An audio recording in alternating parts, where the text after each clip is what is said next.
ಶೀರ್ಷಿಕೆ: ಬಡ ಹುಡುಗನಿಗೆ ಸಿಕ್ಕ ಹಳೆಯ ಬ್ಯಾಗ್. ಅದರೊಳಗಿದ್ದ ರಹಸ್ಯ ಎಲ್ಲರನ್ನೂ ಬೆಚ್ಚಿಬೀಳಿಸಿತು.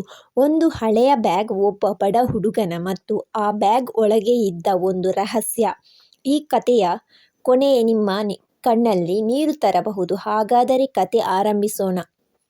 ಕತೆ: ಒಂದು ಸಣ್ಣ ಹಳ್ಳಿಯಲ್ಲಿ ರವಿ ಎಂಬ 15 ವರ್ಷದ ಹುಡುಗ ವಾಸಿಸುತ್ತಿದ್ದ. ತಂದೆ ಇರಲಿಲ್ಲ. ತಾಯಿ ಕೂಲಿ ಕೆಲಸ ಮಾಡಿ ಮನೆಯ ಜೀವನ ಸಾಗಿಸುತ್ತಿದ್ದಳು. ಪ್ರತಿದಿನ ಶಾಲೆಗೆ ಹೋಗುವಾಗ ರವಿ ರಸ್ತೆ ಬದಿಯಲ್ಲಿ ಬಿದ್ದಿದ್ದ ಹಳೆಯ ವಸ್ತುಗಳನ್ನು ಗಮನಿಸುತ್ತಿದ್ದ. ಒಂದು ದಿನ ಅವನ ಕಣ್ಣಿಗೆ ಧೂಳು ಹಿಡಿದ ಒಂದು ಕಪ್ಪು ಬ್ಯಾಗ್ ಕಾಣಿಸಿತು. ಇದರಲ್ಲಿ ಏನಿರಬಹುದು ಎಂದು ಕುತೂಹಲದಿಂದ ಮನೆಗೆ ತೆಗೆದುಕೊಂಡು ಬಂದ. ಬ್ಯಾಗ್ ತೆರೆದಾಗ ಅದರೊಳಗೆ ಹಲವು ಹಳೆಯ ಬಟ್ಟೆಗಳು, ಒಂದು ಡೈರಿ ಮತ್ತು ಒಂದು ಲಕೋಟೆ ಇತ್ತು.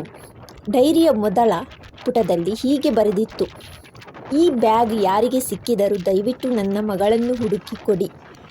ರವಿ ಬೆಚ್ಚಿಬಿದ್ದ.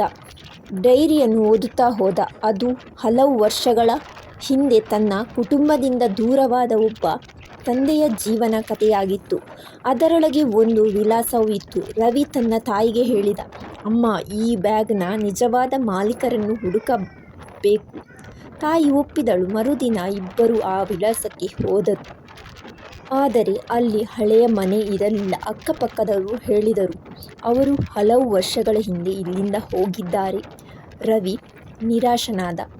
ಆದರೂ ಕೈಬಿಡಲಿಲ್ಲ. ಡೈರಿಯಲ್ಲಿದ್ದ ಇನ್ನೊಂದು ಸುಳಿವನ್ನು ಹಿಡಿದು ಮತ್ತೊಂದು ಊರಿಗೆ ಹೋದ. ಅಲ್ಲಿ ಒಬ್ಬ ವೃದ್ಧ ಮಹಿಳೆ ಹೇಳಿದರು: ನೀನು ಹುಡುಕುತ್ತಿರುವ ವ್ಯಕ್ತಿಯ ಮಗಳು ಇನ್ನೂ ಬದುಕಿದ್ದಾಳೆ. ರವಿ ಅವಳನ್ನು ಭೇಟಿಯಾದ. ಬ್ಯಾಗ್ ಮತ್ತು ಡೈರಿ ತೋರಿಸಿದ.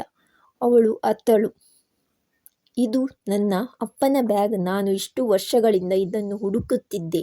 ಅವಳು ಡೈರಿಯ ಕೊನೆಯ ಪುಟ ತೆರೆದಳು.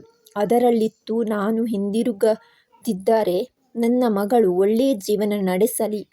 ಈ ಬ್ಯಾಗ್ ಅವಳಿಗೆ ತಲುಪಿದರೆ ನನ್ನ ಆತ್ಮಕ್ಕೆ ಶಾಂತಿ ಸಿಗುತ್ತದೆ.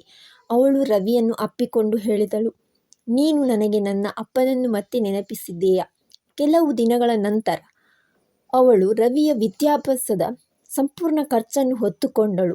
ವರ್ಷಗಳ ನಂತರ ಅದೇ ರವಿ ಒಬ್ಬ ದೊಡ್ಡ IAS ಅಧಿಕಾರಿಯಾದ. ಒಂದು ಸಂದರ್ಶನದಲ್ಲಿ ಅವನನ್ನು ಕೇಳಿದರು: ನಿಮ್ಮ ಜೀವನ ಬದಲಿಸಿದ ಘಟನೆ ಯಾವುದು? ರವಿ ನಗುತ್ತಾ ಹೇಳಿದ: ನನಗೆ ಸಿಕ್ಕ ಒಂದು ಹಳೆಯ ಬ್ಯಾಗ್ ಮತ್ತು ಅದನ್ನು ಅದರ ನಿಜವಾದ ಮಾಲೀಕರಿಗೆ ತಲುಪಿಸಿದ ದಿನ.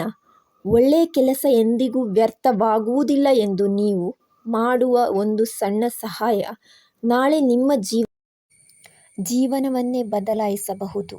ಈ ಕತೆ ನಿಮಗೆ ಇಷ್ಟವಾದರೆ ಲೈಕ್ ಮಾಡಿ, ಶೇರ್ ಮಾಡಿ ಮತ್ತು ಇನ್ನಷ್ಟು ಇಂತಹ ಕನ್ನಡ ಕತೆಗಳಿಗಾಗಿ ನಮ್ಮ ಯೂಟ್ಯೂಬ್ ಚಾನಲನ್ನು ಸಬ್ಸ್ಕ್ರೈಬ್ ಮಾಡಿ.